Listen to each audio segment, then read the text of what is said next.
they would be the darkness. To seal the pact, Constantine promised to deliver the family's holy icon, a single painting divided into 4 images of the Madonna. Yet, like my grandmother, Constantine's mother was a good woman. She refused to give in to Constantine's demands. She protected the icon, the heart of her home, with her life. So Constantine used his knife and his brutal hands to murder her.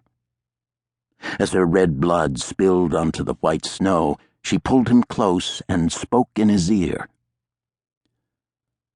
"Constantine, you wish to reign at Satan's right hand, and so you shall, until the day my greatest grandson is born." The babushka lady's eyes glowed with pain and sorrow.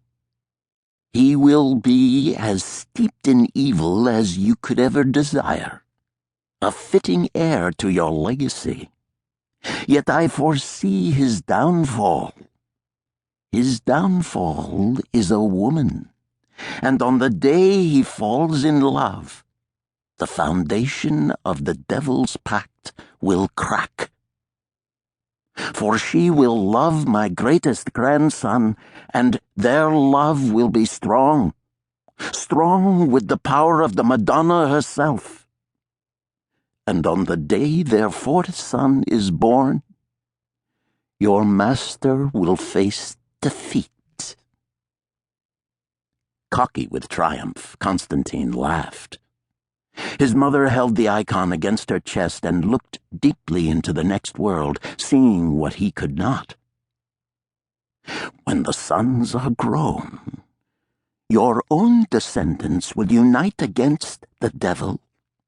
Against all odds they will fight, and when they win the ultimate battle of good against evil, Satan will banish you from his good graces." Constantine answered, "Then I will have to make sure they do not win." He plunged the knife deeper into her chest. With her dying breath, she said, "I curse you, my son. You will burn in hell's hottest fire." He paid no heed to her prophecy or her curse. She was, after all, only a woman. He didn't believe her dying words had the power to change the future, and, more important, he would do nothing to jeopardize his pact with the evil one.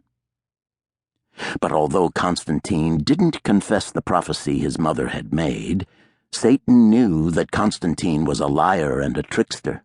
He suspected Constantine of deception, and he comprehended the power of blood and kin and a mother's dying words.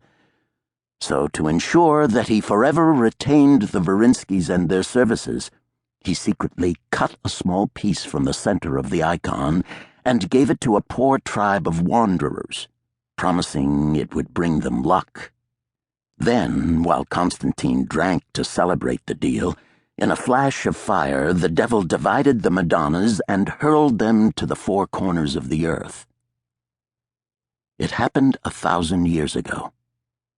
But my grandmother remembers. She wishes she could forget.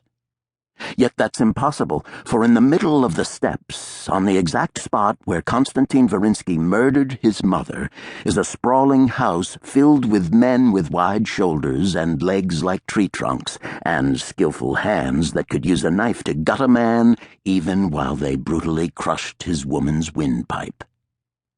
They are Constantine's descendants, and sometimes I wonder if my grandmother was raped by one of those evil men and bore a son and gave him up to them, as so many innocent women have done throughout the years. The pact with the devil cost Constantine Varinsky almost nothing, only his soul, and the souls of his children, and his children's children, forever and ever. My grandmother thinks that's the way it is and will always be. But forever isn't in the devil's power to promise, and a single moment can change the balance between good and evil.